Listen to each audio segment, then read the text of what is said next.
All right. You have a Polish accent? Am I hearing that right? Portuguese. Portuguese. Okay. Okay. Yeah. Do you speak Portuguese? No, I can just say Português and vai tomar banho. Those are right.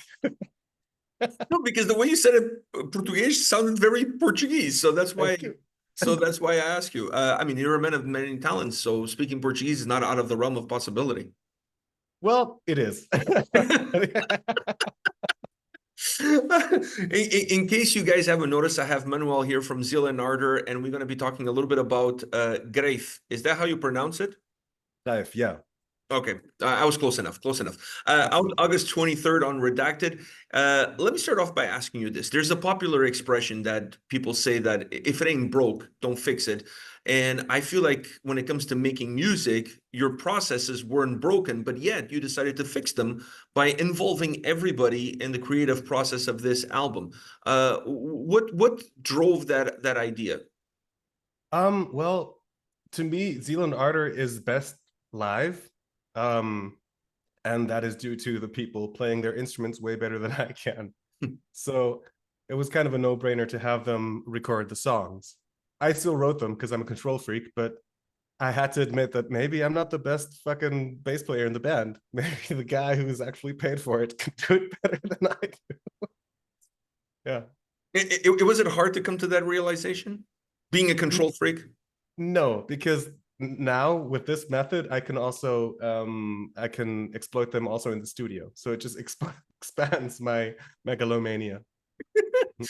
I've seen you live in Toronto, and I must say, you guys are an incredible live band. It's Thank you. more than music is an experience, and I feel like it's you have to experience it in order to really understand it. And you guys blew me away when I saw you in Toronto. I think it was a year ago or something like that. You played in Toronto. Yeah, it's been 1.5 years, I think. Yeah. Yeah, that's fun. I've heard from a lot of people that they didn't get the music on the record and then they saw us live and then they were hooked. See, I was a So fan of the music on the record, and then I saw you guys live, and I thought you guys took it even further. And to me that's what a live experience should be all about, is taking what you've created in the studio and pushing it a step further. yeah, that's exactly our goal basically. And that's because, there's 6 people on stage yelling at you. It's instead of just one guy. And I think that helps for for better for worse. Yeah. So being a control freak and now deciding to letting go of the strings a little bit for this record and allowing the guys to come in and work with you, what was the most difficult part of that process? At any point in time that you had to just kind of walk away and say, okay, this is it? I don't think there was like that finality thing where I noticed, well, I have to let go or something. It was pretty homogenous, I'd say. And it was actually more of an appreciation than a realization. It's just like, oh fuck, this is better than anything I could have done alone. Sorry, rainstorm. And I'm just glad that these people are part of my life and that I can make music with them. As hippy dippy as that sounds, it's just how it is. And looking back at it now, do you realize it was the right move, and will you continue down this path? Absolutely. Yeah, I won't look back. This is Zeal Ardor now. Yeah. Now, when it comes to the title of the record, where does that title come from? What's the inspiration behind it? Well, in my hometown, Basel, Switzerland, there's this 800-year-old tradition. Well, our city is divided in like 2 halves. So one is the poor part of the city, and one is the rich part of the city. And in this tradition, there's this Greif costumed person that comes to the streets of the poor part of the city and shows its backside to the rich part. And not out of breath, I'm just thinking with air. Um, if you're a kid, like your school would take you to this event, and what I found nice about it is like you're like 10 or 11 years old, and you're like, oh, this is cool, but then you realize, oh fuck, this is class war I'm witnessing. And I think it's such a cool tradition that I wanted to share it with the world. Does it Yeah. still happen now? Yeah, yeah. So the album cover is the costume that they parade around. Oh, wow. So that's Yeah. where the album cover comes from. Yeah, it's like 60 pounds heavy. It's amazing that someone can actually carry it or wear it. Wow. Interesting. Now, how did this idea, not only for the title of the record, but obviously for the artwork, how does this impact the lyrics on the album? Um, I'm not gonna lie, not at all. It's just because the Greif is like a amalgam of different animals, and this album is also the amalgam of all the people playing on it. So I think that was the through line. I didn't do like a 800 years ago we had a monster kind of song. That would have been kind of cheesy. Because after listening to the album, I was like, where does this tie in? Here I am trying to like be like Indiana Jones doing my archaeologist work, digging Mhm. into these songs and trying to find where it all ties in together. Outside of the opening track, I was like, I'm having a really hard time finding the connection here. Yeah, it's just the opening track that also because when he comes out, it's accompanied by like snare drums. It's a very particular type of snare drum, the Basel drum, and that's what we also used on the opening track. But beyond that, it's not too connected. I'm not gonna lie. I noticed a couple of things about the sound on this album that I felt were a little bit intriguing to me. The one thing I noticed is I felt overall, this not to say that every song is that way, but overall, this felt like a much heavier record than anything you've released before. Do you have a sense that this is a heavier sounding album?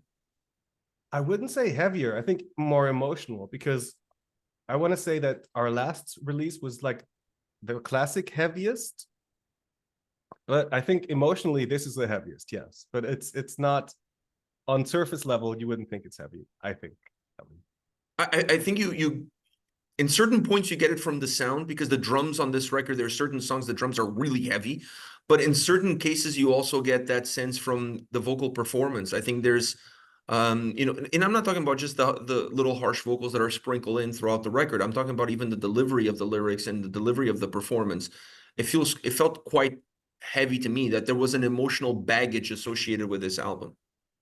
Well, yeah. I mean, with the other albums, it was always kind of us against you. It was like a bigger narrative, and this album is far more personal to me, at least.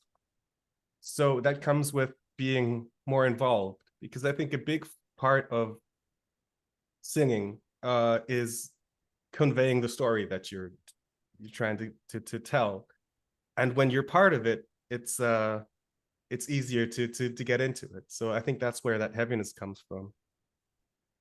You Yeah. are someone who creates music in a very unique way. I don't think there's anybody out there making what you're doing and being as creative as you are. And I really enjoy listening to what you do. It's art and movement to a certain degree.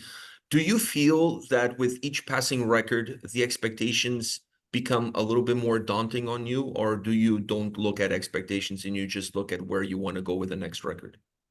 I mean, that's what I try to do, but it would be impossible. It would be a lie to say that I don't look at the expectations because I mean, of course I care what people think.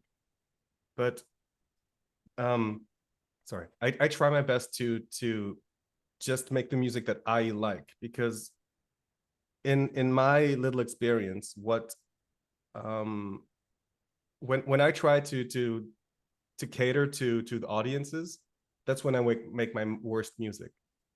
And when I just make music that I like, people tend to actually get that emotionality too.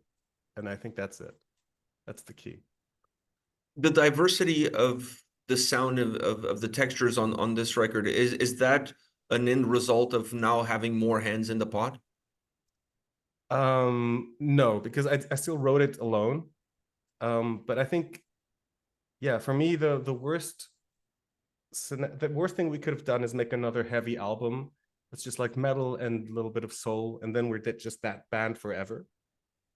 But it just feels more honest, more direct to who we are, and it's more, I guess, fragile or more personal. And I hope that works. I can't say it works, but it feels better to me as a creator, for lack of a better term. When you look at the songs and you see how different some of them are from one another, it's always easy to pick those apart because it's easy to see where the songs go in different directions. But is it easier for you to see what also brings them all together? That's the thing. Like I can only see that once I'm done, because when I'm in the midst of it, I can't really tell you what the songs are about. But like 2 years later, I could easily point out, okay, that's because of this, that's because of that, and that's because of this. But I think it feels concise because it's just like a photograph of where I was at the time. So it feels like a rounded experience, at least to me. I don't know how it is to others. How much Yeah. work do you put in when it comes to the track listing, to the order of the songs? That's totally me. Yeah. Is it Uh, a long effort to find a way where these songs can mesh better together? mhm. Because you might have gotten like a pre-listening pack, and maybe the songs were in a different order.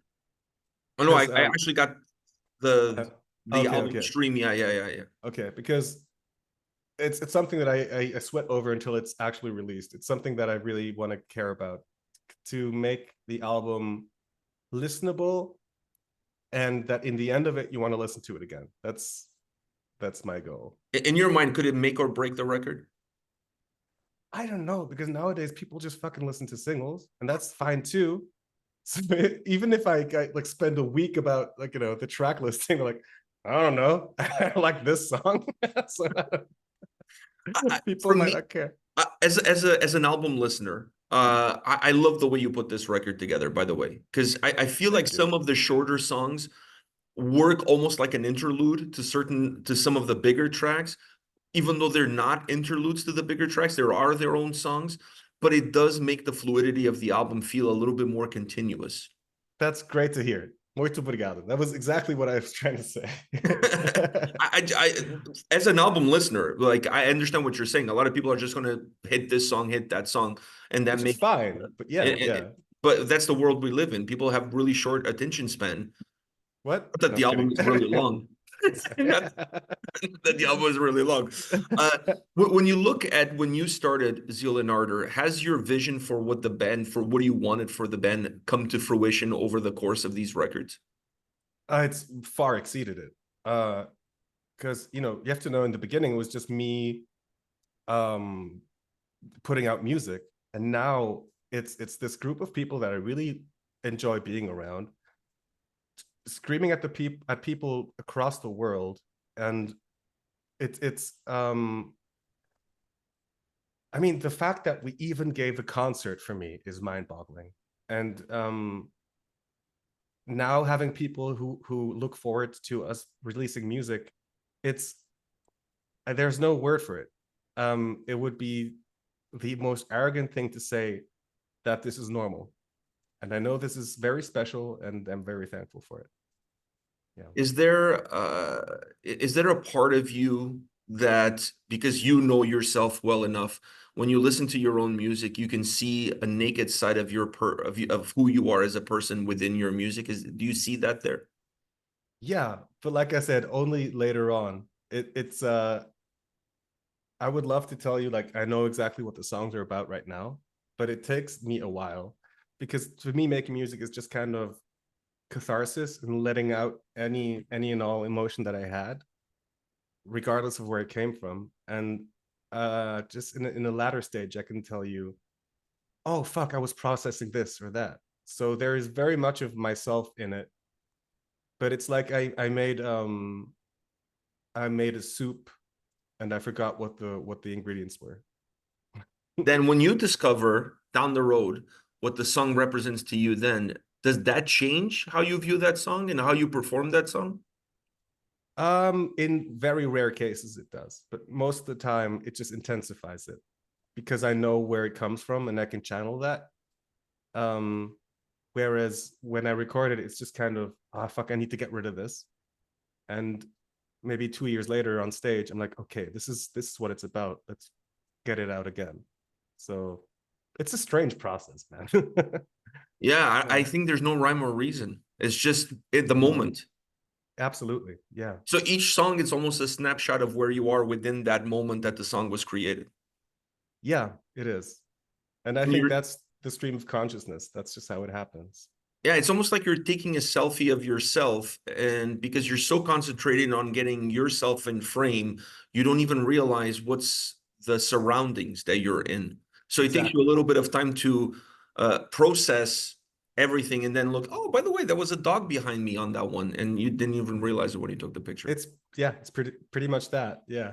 Wow, that is insane, dude. Like when I listen to these records, I'm thinking you have like a notepad taking notes, going like deep into this philosophical thought process of what each song should be like before even Well, recording.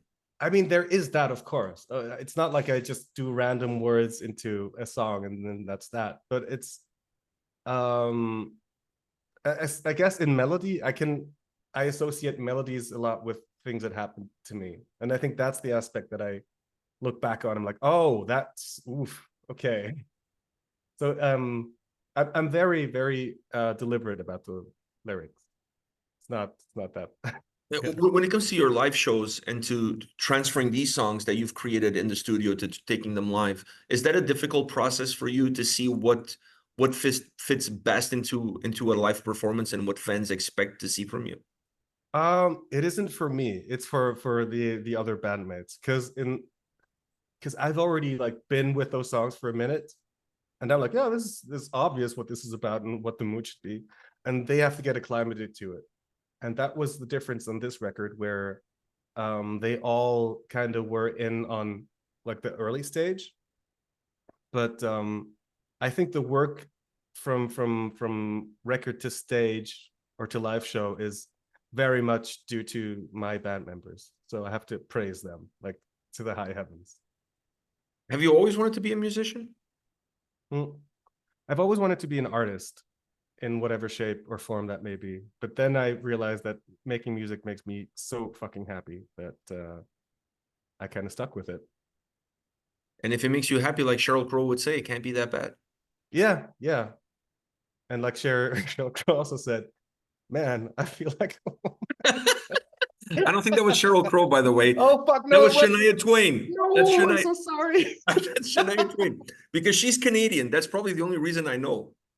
She's Canadian, so that's the only reason I know. That's Shania Twain. I mean, close enough. Yeah, but I mean Canada's so but many fucking great bands. There was this hot minute in like the mid 2000s where you had like bands like Protest the Nickelback. Hero. Yeah, exactly. The Protest the Hero and Death from Above. That it just seemed like every interesting band came out of Toronto. It was like this weird cesspool of great music. Sorry, Turns out that that's the cesspool is still here, but not the great music. So uh, feel free to move from Basel to Toronto to increase our output, our quality output. oh, my winters are shitty enough here in Switzerland. I don't need any more of that. Then you could, but look at the bright side. If you moved here, get Canadian citizenship, then you could win a bunch of Junos, which is the equivalent to the American Grammys. I know, because like our tour manager, Mel, a brilliant person, by the way. She's also very, very Canadian. She's a fucking newfie. So Oh, it doesn't get she, more Canadian than that. yeah, yeah. So like we get like res humor references that we're all too stupid for. It's amazing. I love her to bits. Well, with that in mind, you guys have to come back to North America, play some more shows. You're going to have a new album coming out August 23rd. This record is really phenomenal. I really enjoyed this album. Like I said, it felt very emotionally draining listening to it, and that's where a lot of the heaviness comes through. But I really enjoyed this album, and I really enjoy your music. Big fan of what you do. Thank you, man. Looking forward to having you back in Toronto and having you back in North America. Thank you. When is this coming out? Because I'll have it out maybe a couple of weeks before the album comes out. okay, because we're about to announce North American tour in like a week. So Oh, we'll be so yeah. by the time this comes out, it's already announced. So when are you guys coming? Uh yep. I have no idea. You have no idea. Wait, I could wait. Let me elegantly Google this for you. Oh, this is so bad. This is so bad. As long Toronto, as you show up at the Toronto. airport on the right day and you have your passport, we're all good, you know? Yeah. No, we're playing November the 28th in the Opera House in Toronto. Oh, back at the Opera House. That's where I saw you with Sylvain and Imperial Triumphant. Yeah, it's a good venue. Yeah. Um, Perfect and for you guys, to be honest. It adds yeah, the whole vibe and atmosphere. and it's not too big where you're like, you feel like you're watching a band somewhere else, but it's just like everyone's here. It's good. I love it. Yeah, looking Yeah. forward to it. I'm looking forward to seeing you in Toronto. I'll check with your PR people. We can have this chat in person and talk about the great cesspool that it is Toronto. Yes, please. That would be amazing. Love it, love it. All right, Yeah. man. All the best. Take care of yourself. Thank you, Pedro. See you soon. See you, man. See you.